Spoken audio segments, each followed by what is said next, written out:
Kemudian saran kami yang penting juga yaitu bersihkanlah badan intelijen negara maupun intelijen lainnya dari infiltrasi blok barat ya. Jadi tidak harus selalu itu aparat keamanan negara itu edukasinya di barat terus. Ya udah tahu blok barat itu adalah blok penjajah, penipu, perusak. Tapi kok terus-menerus bekerja sama ya gimana ya? Gimana orang tidak beranggapan dungu, bodoh dan lain sebagainya kalau hal macam ini diterus-teruskan. Jadi saya ulangi ya, negara maju tidak mau, tidak rela negara berkembang itu jadi negara maju. Saya boleh beranu sama saya. Siapa aja itu yang merasa tidak benar saya ngomong ini, silakan. Karena saya ngalamin bagaimana mereka mempersulit kita supaya kita bisa maju. Itu fakta. Semua kita salah, ini salah. Lepas kita kan harus survive.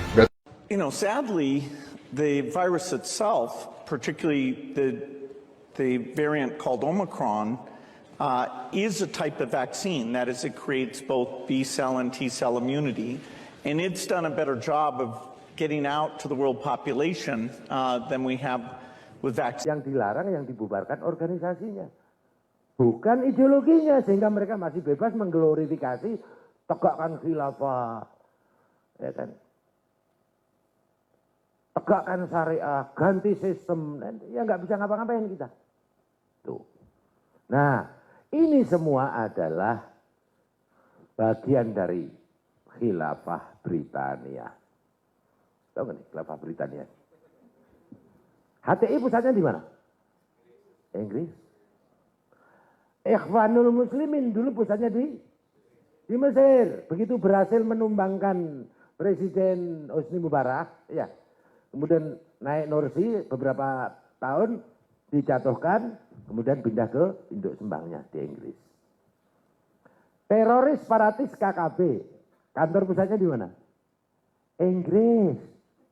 Ya, panglimanya, pimpinannya Benny Wenda menjadi warga negara Inggris.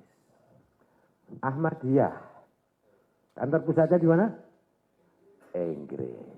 Apalagi? Syiah yang radikal, yang anti sahabat, yang ekstrim itu. Maka disebut Syiah London karena kantor pusatnya di Inggris. Khususnya negara-negara muslim di dunia dengan tujuan memprovokasi umat muslim agar bertindak irasional terhadap Tiongkok.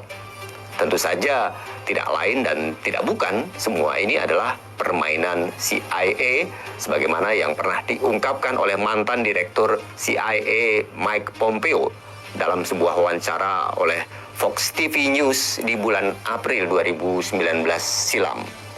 Ketika ditanya apa yang dilakukannya sebagai direktur CIA terkait dengan konflik atau rivalitas antara Amerika Serikat dengan Tiongkok, sambil tertawa terbahak-bahak, Pompeo bilang, kami berbohong, menipu dan mencuri.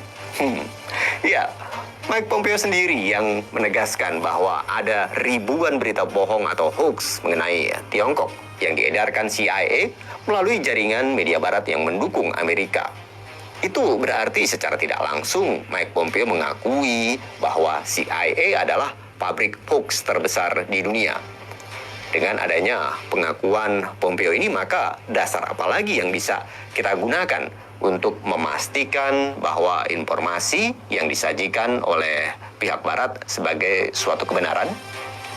Nah, oleh karena itu, tidak ada cara lain bagi kita terkecuali mengembangkan kemampuan berpikir kritis. Saya menggunakan apa yang saya sebut dengan proxy war dan neocortex war. Nah, proxy war adalah musuh, gitu ya, menempatkan orangnya di tempat lawan dia. Nah, musuh ini siapa? Musuhnya itu sesungguhnya mereka ada negara-negara tertentu, bisa Cina, bisa Amerika, bisa negara-negara lain, dalam rangka mendikte ekonomi Indonesia. Posisi nggak usah jauh-jauh, Singapura misalnya. Singapura banyak ngarahin kita. Jepang misalnya. Berbagai sektor strategis kita kan kita tidak kuasai. Itulah kita dijajah. Di situ. Cortex war-nya gimana? Otak Anda dicuci. Otak Anda dicuci seolah-olah yang salah itu menjadi benar. Itu neocortex war posisinya. Ketika kita ambil neocortex war yang metode pelaksanaannya adalah symbolic torture atau kekerasan simbolik itu, orang Orang lupa bahwa kita punya konstitusi yang patut ditegakkan. Jadilah kemudian ketika saya memegang konstitusi, orang modering saya sebagai oposan setiap presiden gitu. Hal ini memuncak pada tahun 2022 usai masyarakat Indonesia mengetahui bahwa sudah sekitar 3.000 nelayan NTT yang melaut di gugusan Pulau Pasir ini ditangkap oleh otoritas Australia. Bahkan ditenggelamkan kapalnya oleh polisi perbatasan Australia. Tindakan Australia ini menimbulkan pro dan kontra. Pulau Pasir sendiri merupakan gugusan pulau yang hanya terletak di selatan Kabupaten Rotendao, Provinsi Nusa Tenggara Timur. Wilayah gugusan pulau ini juga lebih dekat dengan Indonesia daripada Australia. Menurut masyarakat adat, gugusan pulau ini merupakan bagian dari wilayah Kerajaan Rote yang kini telah diklaim Australia dengan nama Ashmore Reef.